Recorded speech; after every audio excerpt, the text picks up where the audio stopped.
setelah yang pertama, Assalamualaikum warahmatullahi wabarakatuh. Waalaikumsalam warahmatullahi Terima kasih wabarakatuh. teman-teman semua yang mengawal kasus ini sampai hari ini. Saya tadi ke atas ketemu penyidik. Yang pertama akan saya sampaikan apa alasannya termohon terlapor itu tidak menghadiri permintaan keterangan tersebut. Jadi ada surat namun tidak dilengkapi dengan dokumen yang lengkap, sehingga seharusnya kalau memang ada sesuatu yang disampaikan harusnya dilengkapi dengan dokumen. Artinya kalau memang dia kurang sehat itu kan harus ada keterangan. Itu biarlah penyidik yang ada di atas. Yang kedua, yang terpenting itu adalah saya membawa katanya kita khusus hari ini ke sini karena ada hal-hal yang penting yang ingin disampaikan, yang ingin ditanyakan kepada penyidik terkait kemenakannya dia sendiri. Seperti apa biar dia yang menjelaskan. Gimana Bang Edwin? Ya, jadi kehadiran saya hari ini kan tadi kalau sebelumnya niat saya mau sholat Jumat. Ya kan? Saya mau sholat Jumat di Polres begitu. Terus tadi ada yang bilang, "Bang, ini kayaknya si Anu kagak jadi nongol." Saya bilang agak peduli. Yang penting khotibnya ada. Kalau khotibnya nggak ada, saya nggak jadi sholat Jumat, Bang. Gitu. Saya ketemu Bang Fahmi kan benar. Sini kita ketemu. Saya juga pengen mampir kemari. Saya pengen nanya ponakan saya gimana keadaannya. Karena saya kan mau gimana pun saya bukan orang tua langsung lah. Saya bukan orang tua langsung. Saya ini paman. Saya juga sungkan untuk terjun lebih dalam. Tugas saya rasa saya cukupkan sampai kemarin ketika membantu menjemput yang alhamdulillah rusuh sayanya. Abang, menurut abang Kalau sampai orang-orang. Abang, menurut abang pihak sana yang nggak hadir gak gentle nggak sih atau gimana? Bilangnya sakit. Ya kadang kalau kita sekolah aja mau izin sakit kita ngasih surat dokter, Bu. Minimal surat keterangan orang tua. Dulu saya sakit, bapak saya yang bikin tanda tangan. Anak saya yang bernama ini kelas sekian tidak bisa menghadiri kelas hari ini dikarenakan sakit, minimal orang tua. Lah ini kan kagak ada barang satu. Dokter kagak, orang tuanya kagak. Ini masih mau nanya, lu diaku anak apa kagak?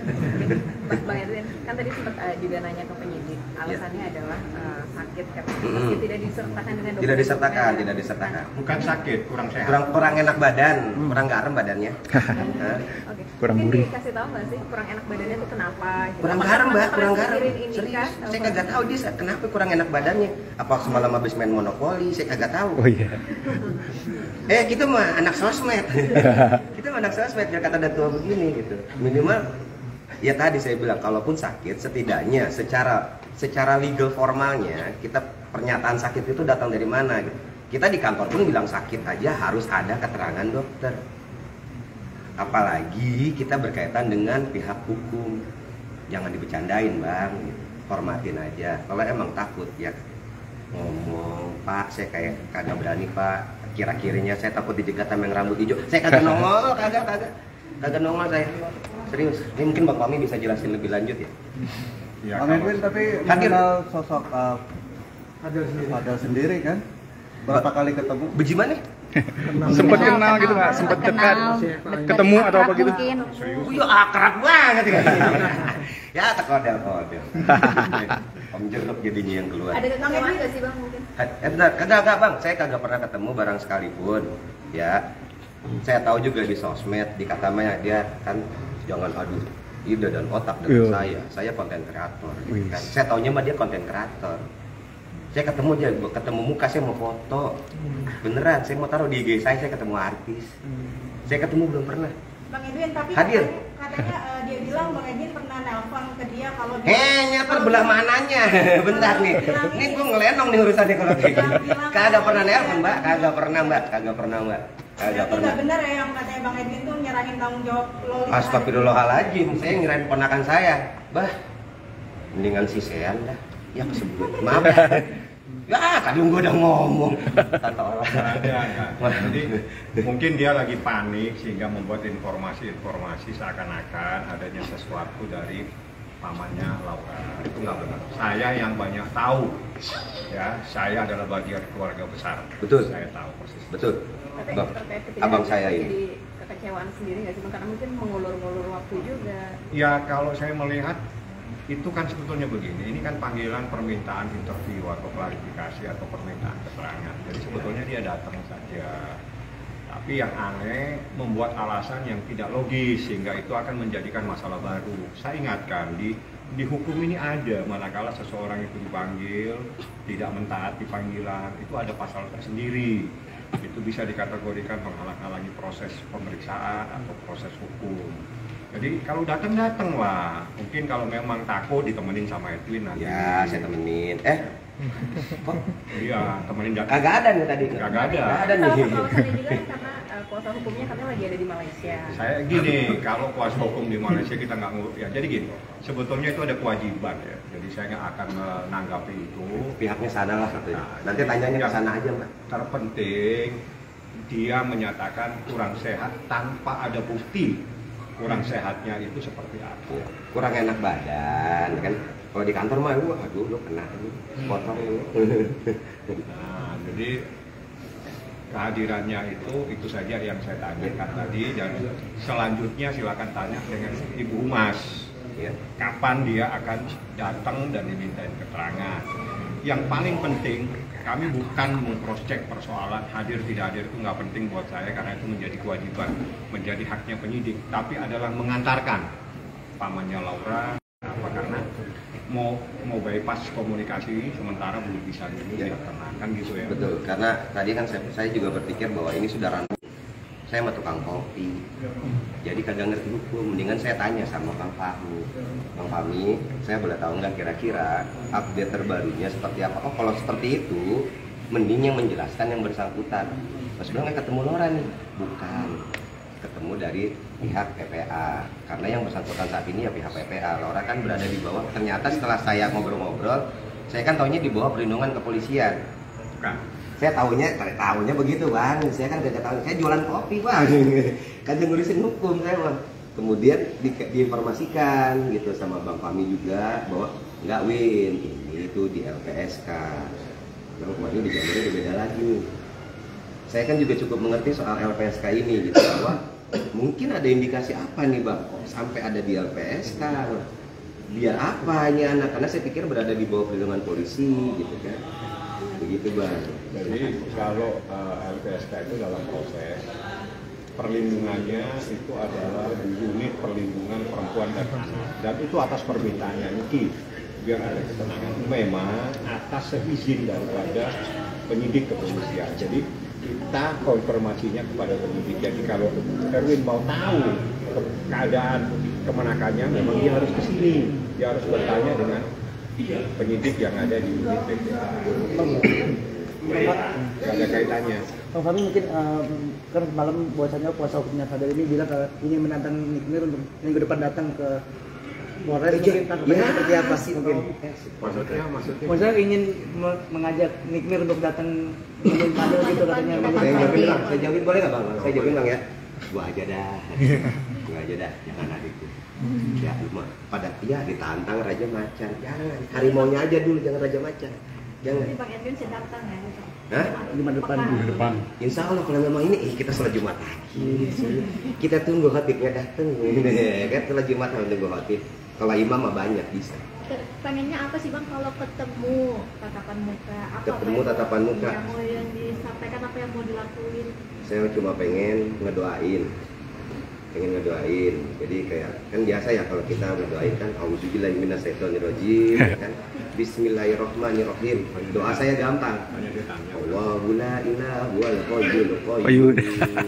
Nah, buat yang tahu lanjutin dah. Kemarin saya ngomong kayak begitu, saya lanjutin ayatnya ketuker, saya ditegur. Saya manusia. Kalau saya kayak gitu saya kadang nyontek HP dulu. Oh, ini doanya habis sholat begitu. Doa. Saya berpikir tindakan saya yang paling bisa lemah-lemahnya saya lakukan adalah mendoakan untuk yang terbaik. Itu yang saya minta untuk teman-teman semua.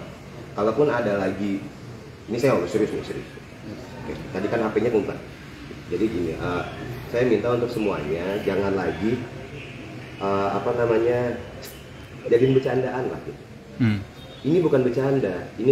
Kita bicara soal anak yang harus dilindungi dari, lo tau musuhnya Arnold zaman dulu, predator. Dari predator ini jangan dilepas. Perkara dia belum terbukti, mari kita tunggu kita buktikan. Kalau memang salah, saya datang, Bang, minta maaf. Kan saya juga kagak ngatain Abang. Saya cuma minta keadilan ditegakkan. Saya datang ke polisi, gunanya polisi. Kalau hanya hukum rimba, saya gilas pakai motor bang. Gitu. Kalau ngikutin emosi ya, kan ada hukum. Makanya saya bilang ikutin aja hukumnya. Dan teman-teman sekalian saya minta jangan jadiin ini lelucon. Ini harusnya jadi awareness buat kita semua untuk, ayolah sadar dengan kita harus melindungi anak. Mau siapapun nggak perkara ibunya, nggak perkara tetangga atau siapapun. Karena kadang itu hal yang sungkan dilakukan. Kita sungkan kalau ngeliat, oh ini anak ini begini, kita sungkan. Tapi itu memang anak harus dilindungi dimanapun. Dan ini saya harap ini jadi awareness untuk semuanya bahwa hal ini gongnya udah besar banget. Akhirnya sudah mulai muncul nih suara-suara bahwa iya ada kasus di mana saya baca sampai miris. Yang tadinya ini ngumpet, nggak mau speak up, ngelihat emak lemon nongol kayak gitu, pada muncul. Alhamdulillah mulai berani speak up, biarpun tetap dalam kondisi anonimus mungkin. Tapi mulai banyak yang cerita ya begitulah, saya miris lah intinya. Maksudnya mari kita jadikan momentum ini. Ada banyak hikmah yang bisa diambil. Ada banyak banget hikmah yang bisa diambil dari sisi keluarga, dari sisi hukum. Kita akhirnya lebih sadar tentang hukum perlindungan anak. Saya nggak mau ngomong undang-undang, nanti saya dipelintir. Bang Fahmi dah yang ngerti ngomong undang-undang ya. Gimana Bang Fahmi undang-undang bukan? Ya kalau menurut undang-undangnya perbuatan yang dilaporkan oleh Nikita Mirzani itu adalah kejahatan. Jadi ini bukan main-main. Dengan ancamannya minimal 5 tahun, maksimal 15 tahun. Itu satu perkara yang dilaporkan. Kita tunggu ada perkara lain, tapi kita fokus pada satu masalah ini karena ini yang paling penting, karena ini yang bisa memberikan perlindungan kepada Laura. Seperti itu. Jadi makanya saya sama Nikita sama Edwin fokus dalam perkara ini supaya anak ini mendapatkan perlindungan secara maksimal. Perlindungannya bagaimana juga secara batinnya juga terlindungi karena banyak hal yang terjadi sebetulnya. Jadi seperti itu. Tapi saya katakan kembali, tidak ada persoalan percintaan itu. Ya ini. Aduh, astagfirullahaladzim. Itu yang sangat-sangat betul-betul. Astagfirullahaladzim. Yang dilaporkan apa, yang dibahas apa, yang saya laporkan itu Undang-Undang Perlindungan Anak, tindak pidana kejahatan terhadap anak kecil yang dilakukan oleh orang dewasa dengan ancamannya 5 tahun maksimal 15 tahun. Jadi tolong kalau tidak paham, tanya apa yang dilaporkan oleh Nikita Mirzani supaya Anda tidak tersesat semua menyampaikan kepada masyarakat. Pengaruhnya ke LPSK nggak sih Bang untuk meminta izin mengirim ke? Enggak, jadi sementara masih pada proses di perlindungan perempuan dan anak. Jadi ada dinas tersendiri yang khusus ini, tapi dalam proses ini kita juga meminta supaya ada dari LPSK turun tangan. Bang Edwin, kalau perihal tadi cita-citaan itu apa nih Bang? gemes banget ya, gemes emosi. Ya ini bukan masalah kita mau merestui atau tidak merestui. Kalau kita kan ya namanya orang pacaran ya, saya ngerti, saya pernah muda, saya pernah pacaran lah gitu. Tapi pacaran saya ketaker ceritanya gitu, jaraknya nggak jauh-jauh, kemudian juga nggak macam-macam amat lah gitu. Nah ini kan sudah ditemukan ada indikasi. Kita baru bicara indikasi dulu deh, karena kan kita belum akan dibuktikan nanti di saat persidangan. Saya nggak mau meloncat ke kesimpulan. Itu terlalu jauh, itu bukan ranah saya. Tapi kami keluarga menemukan indikasi bahwa ini not a romance. You fool. Jangan sebarin beritanya begitu. Apa mau mislead? Terus kemudian sempat ngomong soal ada aktor senior yang menyuruh untuk sudah nikahkan saja. Saya tantang, sebut Bang aktornya siapa biar saya sowan. Saya juga minta izin dari mana itu ceritanya pemikiran kayak gitu. Apa jangan-jangan si abang ini lagi ngebantalin orang. Jadi mungkin gini, supaya semua masyarakat ini juga paham, tidak diberikan informasi yang sesat dan menyesatkan. Saya tidak pernah berurusan dengan persoalan lain dalam perkara ini kecuali satu,